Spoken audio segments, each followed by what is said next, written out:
Most of us walk through life with a giant, invisible target painted on our backs. We are constantly scanning the horizon for insults, for disrespect, for signs that the world is out to get us. When someone cuts us off in traffic, we scream. When a colleague sends a passive-aggressive email, we fume for days. When the internet goes down, we feel personally victimized by the universe. We live in a state of chronic reactivity. We believe that we are the main character in a movie called My Life, and everyone else is a supporting actor who is either helping us or sabotaging us. This main character syndrome is the source of 90% of our suffering. We take everything personally. We think the bad weather is ruining our day. We think the economy is crashing to ruin our business. We think the rude waiter is disrespecting us. We are exhausted because we are constantly fighting battles that only exist in our heads. But there is a cure. It is not a pill. It is not a therapy session. It is a story. A story from thousands of years ago, from the Taoist tradition, that cuts through the noise of the ego like a razor blade. It is the story of the empty boat. Imagine a monk. Let's call him Lin. Lin was a man dedicated to peace, but like all of us, he had a temper. He was easily annoyed. If the birds were too loud while he meditated, he would throw a stone. If the soup was too cold, he would scold the cook. He knew this was a flaw, so he decided to go on a retreat. He took a small wooden boat and rowed out to the middle of a vast, misty lake. He wanted to be alone. He wanted silence. For hours, he sat there with his eyes closed, meditating on the gentle rocking of the water. He felt he was finally making progress. He felt the anger leaving his body. He felt serene. He felt like a master. Suddenly, wham! Something struck his boat with a violent force. It knocked him sideways. He nearly fell into the water. His meditation was shattered. His peace was vaporized. Instantly, the old anger flared up like a dragon. He opened his eyes, ready to scream. He was ready to unleash a torrent of insults at the careless, stupid, incompetent boatman who had dared to interrupt his spiritual practice. He took a deep breath, his face red with rage, and turned around to scream at the intruder. But when he looked, the other boat was empty.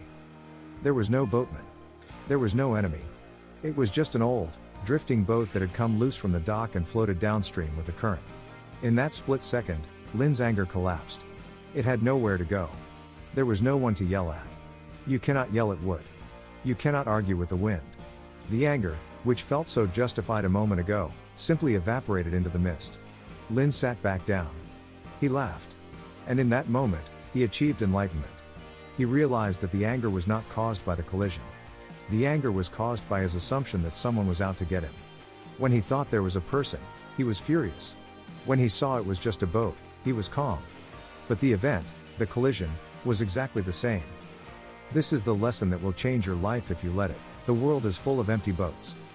Think about the last time you were angry. Maybe your boss yelled at you. Maybe your partner forgot your anniversary. Maybe a troll left a nasty comment on your YouTube video. You felt attacked. You felt that they did this to you. But the truth is, they are empty boats. That boss who yelled? He is being driven by the currents of his own stress, his failing marriage, his pressure from corporate. He isn't yelling at you, he is yelling at his own pain. That internet troll? They are an empty boat, drifting without a rudder, filled with the debris of their own insecurity and jealousy. They bumped into you not because they hate you, but because they are lost. When you realize that people are driven by their own conditioning, their own trauma, and their own storms, you stop taking it personally. You stop thinking there is a captain steering the boat to hit you. You realize it's just physics. It's just the current. For the entrepreneur, this is the ultimate superpower. Business is a river filled with crashing boats. A client will fire you. A shipment will be lost. A competitor will steal your idea. If you react to every collision with rage and victimhood, you will burn out in a year. You will exhaust your energy screaming at the wood. The empty boat mindset allows you to look at a disaster and say, okay, I've been hit. The hull is damaged. What is the repair strategy? Instead of why is this happening to me? This is so unfair. The first response is a leader, the second response is a victim. Let's go deeper into the psychology of this. Why do we want there to be a boatman? Why do we want to blame someone? Because the ego loves enemies. The ego defines itself by who it is fighting against. If there is no enemy, the ego feels small. If you are sitting in traffic and you realize that no one is trying to make you late, that it's just a systemic issue of too many cars and not enough road, you have to accept your powerlessness. That is hard. But if you can pick out a specific car that cut you off and demonize that driver, suddenly you have a target. You have a villain. And if there is a villain, that makes you the hero. Anger gives us a false sense of power. It makes us feel righteous. But it is a poison that we drink expecting the other person to die. The empty boat philosophy does not mean you become a doormat. This is a crucial distinction. If a boat crashes into you, you don't just sit there and let it sink you. You steer. You move out of the way. You push the other boat aside. If an employee is toxic, you fire them. If a partner is abusive, you leave. But you do it without the internal firestorm. You do it with the clarity of a surgeon. A surgeon doesn't hate the tumor. The surgeon just removes it. If the surgeon was angry at the tumor, his hands would shake. He would make a mistake. To be effective in this world, you must be cool. You must see the situation as it is, mechanics, cause and effect, currents and wind, not as a personal drama written about you. Consider the Stoic philosopher Marcus Aurelius. He was the emperor of Rome, the most powerful man on earth. Every day, people tried to manipulate him, lie to him, and betray him. He wrote in his journal, "When you wake up in the morning, tell yourself, the people I deal with today will be meddling, ungrateful, arrogant, dishonest, jealous, and surly." He didn't say this to be a pessimist. He said it to prepare his mind. He was reminding himself that these people are empty boats. They are acting out of ignorance. They are like this because they can't tell good from evil, he wrote. By expecting the boats to drift, he wasn't surprised when they hit him. He didn't get angry. He just steered the empire. Now, look at the boats in your own life. Look at your parents. Many of us carry deep resentment toward our parents for how they raised us. We feel they should have steered better. They should have been more loving, more supportive, less critical. But look closer. Were they really captains steering with malicious intent? Or were they just empty boats, pushed around by the currents of their own upbringing, their own unhealed wounds, their own fears? When you see your parents as flawed humans struggling against a strong current, forgiveness becomes possible. You stop demanding they be perfect captains and you accept that they were just trying to stay afloat. This mindset shift is also the secret to confidence. When you are terrified of public speaking, or terrified of launching your product, what are you actually afraid of? You are afraid of the judgment of others. You are afraid that people will laugh at you. You are imagining a crowd of captains, all staring at you with critical intent. But if you realize that the audience is mostly thinking about themselves, their lunch, their bills, their itching foot, you realize they are empty boats. Their judgment cannot hurt you because it isn't really about you. It's about their own filter. If you create something beautiful and someone hates it, that is a reflection of their taste, not your value. The boat is empty. So, how do we practice this? It starts with the pause. The moment the collision happens, the moment the email lands, the moment the insult is thrown, there is a gap. A split second before the anger ignites. In that gap, you must catch yourself.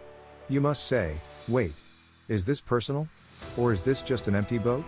Visualize the other person not as a villain, but as a machine that has malfunctioned. If your toaster burns your toast, you don't take it personally. You don't scream, the toaster hates me. You just fix the setting or buy a new toaster. Treat the people who upset you like broken toasters. It sounds cold, but it is actually the most compassionate thing you can do. It allows you to interact with them without adding more hate to the world. There is a final, deeper layer to this story. If the other boat is empty, then who is in your boat? Are you the captain? Or are you also an empty boat, drifting and crashing into others? How many times have you snapped at someone because you were hungry? How many times have you been rude because you were tired? You were the empty boat in their story. This realization brings humility. We are all drifting. We are all caught in currents we don't fully understand, biological currents, societal currents, emotional currents. When we see this, the judgment falls away. We stop demanding perfection from others and we start taking responsibility for our own rudder. We live in a loud, crowded river. The collisions will happen. They are inevitable. You cannot control the traffic. You cannot control the weather. You cannot control the other boats. The only thing you can control is your reaction. You can spend your life screaming at the wood, raising your blood pressure, destroying your peace, and accomplishing nothing.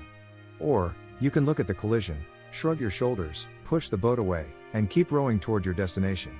The empty boat is not a story about passivity. It is a story about focus. It is about conserving your precious energy for the things that matter. Do not waste your fuel fighting ghosts. Do not waste your life arguing with the wind. The next time the world hits you, take a breath. Close your eyes. See the mist. See the boat. And realize, it's empty. And then, keep rowing. History Maker 101 is dedicated to giving you the mental tools to build a legacy. A legacy is not built by people who get into street fights with every distraction. It is built by people who have the discipline to ignore the noise and focus on the signal. If this story helped you drop a bag of anger you were carrying, hit the like button. Subscribe to the channel. We are building a fleet of captains who know how to navigate the storm. Share this with a friend who is always stressed, always fighting, always angry. Tell them, it's an empty boat. Let's make the river a little more peaceful for everyone. Row on.